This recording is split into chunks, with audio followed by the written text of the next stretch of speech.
Hey guys, today we're talking about attacking patterns at 9v9. So let's go. Guys, this is the second video that I made for one of the teams that I'm working with in terms of transitioning from 7v7 to 9v9. The first one I published was on building out of the back and build out patterns. And this one's on attacking patterns. And while, again, this video I didn't make specifically for the channel, I do think it has some value and will help coaches in terms of how I like to go about teaching attacking patterns. So I hope you enjoy. Okay, so guys, welcome back. This is the second video in our series looking at the transition from 7v7 to 9v9. And the first video, hopefully everybody watched, was on building out of the back. Now that's going to be a big focus of ours for the next several weeks to even months, but we're going to start talking about and transitioning into attacking patterns. So that's what this video is about. We'll have two more videos out after this looking at set pieces as well as defending. But remember, so I've got sort of the 2-3-1 up here. This is the typical 7v7.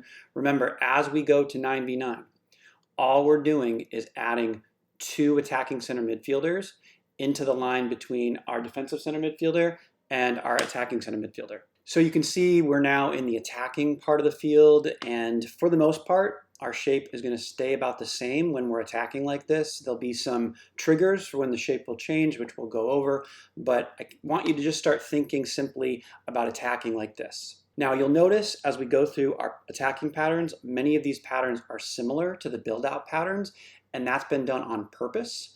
So you guys can kind of have a simplified view of patterns of play and how we want to attack. Okay, so I've added defenders, and we're going to start with just a simple concept that usually when the ball is wide, we want to look to play spaces centrally. And when the ball's central, we want to look to play spaces wide. Now, this is especially important when we're trying to create chances in attack, but it's also important in building out of the back. So the ball's just going to start here at our center back, our number 4. It may or may not start here as we're attacking in real time. The ball might start wide, but the attacking pattern number 1 that we're going to go through here is very similar to building out of the back pattern number 1. So our wing on the right side here, our number 2, is going to try to lose his man. Remember, we've talked about initial movement off the ball away from where you want it. So he wants the ball in here. His initial movement's going to be away. That's going to drag his defender with him, and he's going to pop out here. So the first ball, or the first pattern, takes the ball wide into our wing. Now, the attacking center mid on that side looks to get into this space here, and you can see we've created this sort of diamond in here. And as this would happen, the 6 would kind of come over, and it would look similar to this. If the ball's out in the wing, our center back has to come over and support. And this is pretty much kind of what it would look like with our diamond on this side. Everybody else is kind of shifting over, shifting over, shifting over, okay?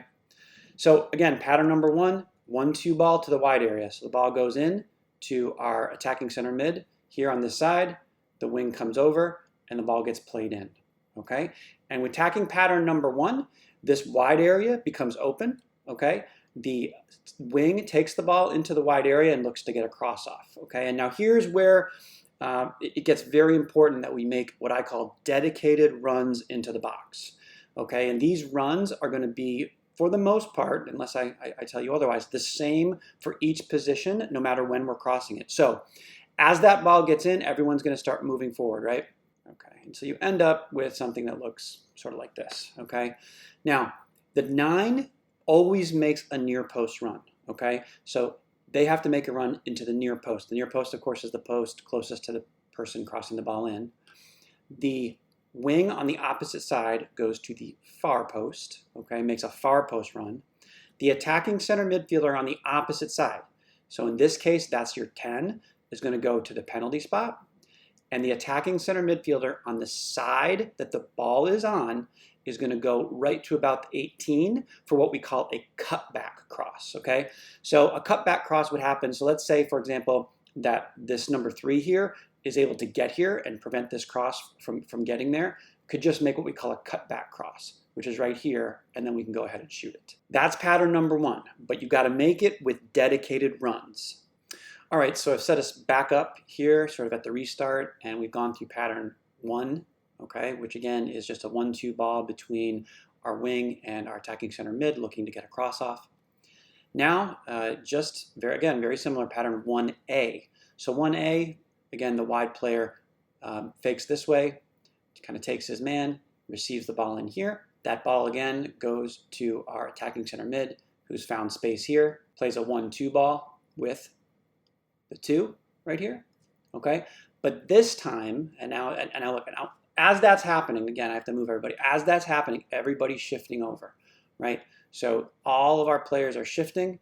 So it would look something like this, right? So this particular situation, the fullback becomes very aggressive and sort of stops him here. And now this is the trigger, just like when we build out of the back, for the 9 to get into the dangerous space wide. Now, the details here are you have to be very careful not to go off sides, and the way you do that is instead of making a direct run into this area, you make a curved run. So your first movement should be parallel to the half line and the 18. So you're just going to run up like this. That ball is going to be placed over here, over to the wide area, and then we're going to make a run to go get it. Now the 2 is going to have to place a weighted pass. So it's got to be a touch pass. You can't just blast it in, right? Give him some time to go get it, okay? And if you can get in here, now we're in the exact same scenario that we were to get crosses, okay? So obviously the defenders are going to respond to this, right? So the 3 is going to probably track back. We're going to see people kind of come in, okay? But the runs now in this particular situation, okay? So the 9 is out here. So the 9 is not going to go near post. They're actually going to look to cross it, okay? The 3, or the fullback on the opposite side, still goes to the far post. The attacking center mid on the opposite side still goes to the penalty spot, okay? Our attacking center mid on the same side still goes here into the right by the 18 for a cutback, okay? And the 2 here, the 2 is just going to follow, okay?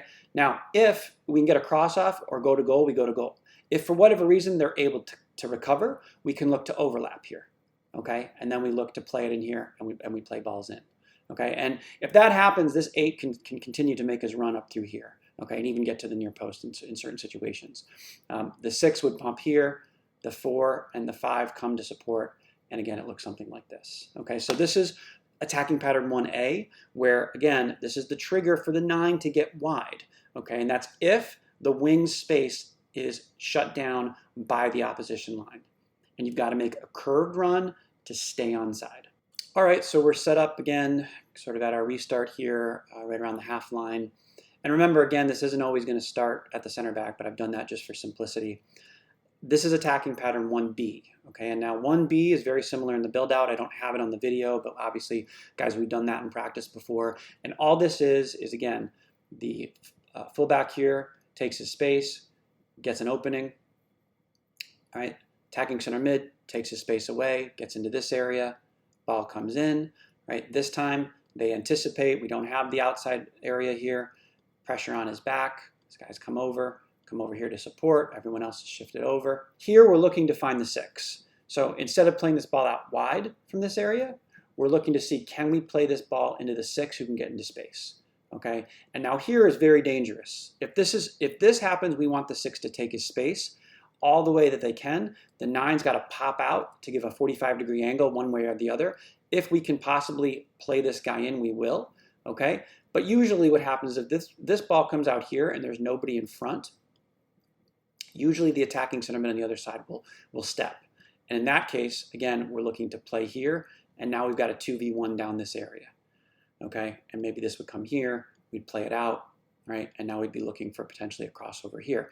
Now, if the ball gets switched, remember, this is still the 9's responsibility to get to the near post, the wing on the opposite side to get far post, the attacking center mid on the opposite side to get to the penalty spot, the 10 to get to the 18, and then everybody else kind of comes up like this. The 6 would get right around the arch, kind of looking for some sort of kickback that would come, and it would look basically like this because we've switched it through the other side. All right, guys, now we're on to attacking pattern 2, and again, very similar to build out.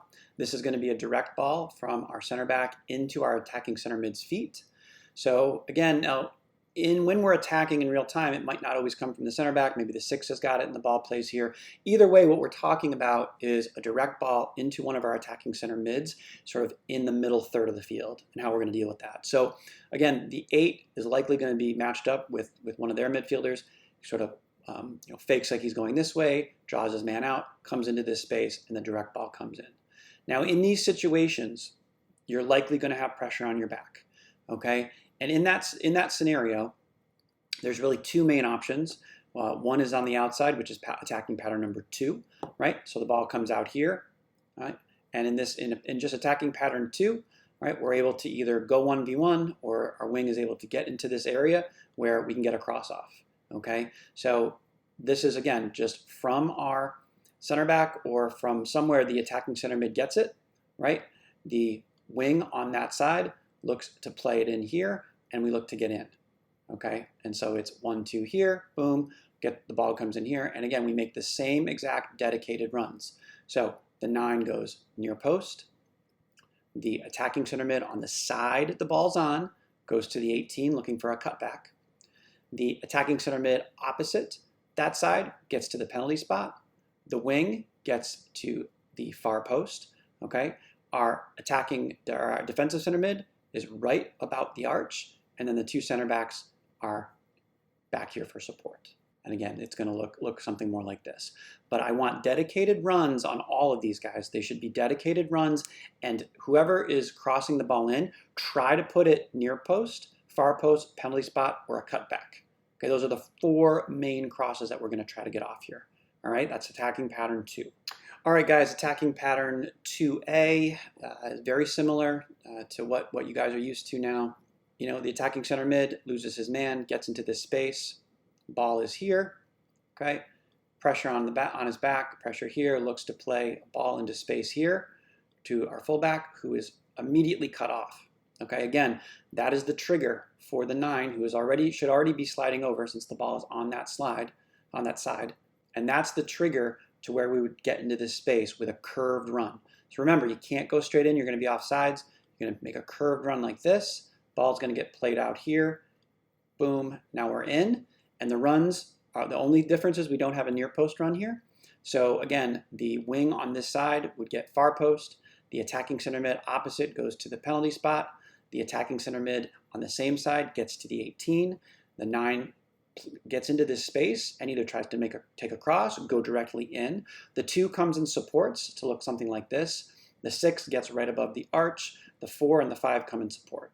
And again, it looks like this. Now they have to be, the 4 and the 5 have to be here for counter press. All right, and again, all the defenders would shift in.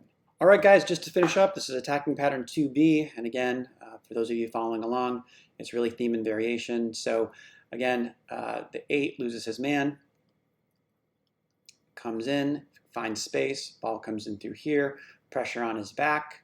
This time the wide option is not available. Ball goes into our 6.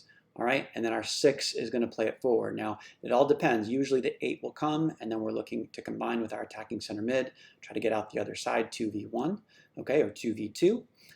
If for whatever reason the 8 is late and the 6 can just take their own space, that's fine, because then he can either go all the way, get a shot, or he's going to force this 4 to come in. Just remember, if you're the 9 here and this happens, you've got to give a 45-degree angle. Okay, you can't stay in the same line. It's got to be 45-degree angle, and then obviously you got to try to stay on sides. Okay, so you're going to be checking your shoulder. Okay, boom here, and we're in. Okay, that's attacking pattern 2B. All right, guys, and again, we have attacking patterns 1, 1A and 1B, 2, 2A and 2B, and then the last 2 are 3 and 4. And again, they're theme and variation on the build-out pattern. So attacking pattern 3 is a switch. 3 is always a switch for me. Okay, no matter what we're talking about, 3 should, for the most part, is associated with a switch. So again, a switch can happen anywhere on the field, but the ball gets played out here. Okay, there's just absolutely nothing available. The 9 slides over, maybe the 3 marks the 9. We have nothing available. The 9's coming up here. He's cutting off everything, right? We're supporting, so there's nothing for the 2 to do here. He can't play the 8, can't play the 6, he can't play the 9. Okay, everything's gotten cut off. So if you're playing the wing, we've got to be patient enough to understand there are going to be situations where we get caught up and the space gets closed here, okay? And we don't have to force it, okay? If that's the case, the best thing to do is going to be to switch the field, okay, because everyone's come over, okay? Everyone's going to slide over when this has happened, all right? And it's going to look like this. And where the space is going to open up is going to be on the other side of the field. Now, that ball can come through here. You know, if for whatever reason our center back's caught up, that ball can get played all the way back to our keeper, who should be out of his box at this point, okay? If the ball is over our half, I don't want to see our goalkeeper staying in the box. They need to come out just to be that safety valve in case, all right? But most of the time, the center back should be here, right? We shouldn't have to worry about that, and that ball should be able to get played here, all the way back to the other center back, and now out the other side. And if you do it fast enough, that space should open up. The ball should travel faster than the players, and we should hopefully get a chance to come down the sidelines. All right, now once that happens, anything can happen. You know, potentially maybe there's a combination play here, maybe a 1-2 ball into this space, right? Maybe the 10 just turns and goes. A lot of things can happen, but understand that pattern number 3 is a switch, and it's up to the guys wide to see that the space is closed. Hey, let me just pull it back, play it back to our center back, or play it back to our number 6, defensive center mid, and switch the ball out the other side. Okay, last but not least, pattern number 4. So this is a situation where our defensive center midfielder gets himself into a good spot to go forward. So let's say that the 9, maybe the angle's not great, or they're maybe cheating over here because we use that wide option a lot. The ball is going to go directly from our center back into our attacking center midfielder's feet, okay? And again, this is a situation where it depends really on what the pressure is doing in terms of what we do. But if that ball gets played in here and there's space, we definitely want the 6 to take it, okay? And we have to see where that pressure comes from. If the pressure comes from here, the 10 should be open. If the pressure doesn't come at all, we'll just keep coming, right? So we'll just keep dribbling into space, make the 9 give a 45-degree angle, and let this 4 now have to make a decision, right? I either have to come here and we play it off, 2v1, or I stay and that 6 can just go all the way in for a shot, okay? No problem. Usually what will happen is one of the midfielders will jump because, you know, there's just a lot of space here now, so the 10 might have to jump. And again, then you're going to look to play it on here, you know, and maybe look to play combinations here with the 8. Maybe the 10 makes a run, looks to play it in here. A lot of things can happen, okay? But in general, so pattern number 4 is finding that defensive center midfielder to go forward into space attacking. So we've covered our 4 attacking patterns. Now remember, I know this is a disclaimer I use all the time, but these are patterns. So if it's not on, you know, you're going to see what happens in real time in the game. These are just things to start getting your mind used to doing if they open up. Because if you can get these kind of hardwired, they're going to go super fast in the game. So remember, pattern 1 is a 1-2 ball with the center back, or with the fullback, the wing, and the attacking center mid on that side. You know, you have 1A where that fullback gets caught up, looks to play the ball wide to the 9, the trigger to get wide. 1B, that's not on. We play it into the 6 who goes. You have attacking pattern 2, which is again just a direct ball, either from the center back or somebody else, into the attacking center mid's feet with back to pressure. Look to play it wide in 2A. Look to play it centrally in 2B. Pattern 3 is a switch, and pattern number 4 is just a direct ball into the attacking center, into the defensive center mid's feet, and we go forward. Now the big difference between what happens in terms of our patterns and attack and build out is we have dedicated runs, especially for the crosses. So the 9 goes near post almost always, unless they're doing the trigger to go wide.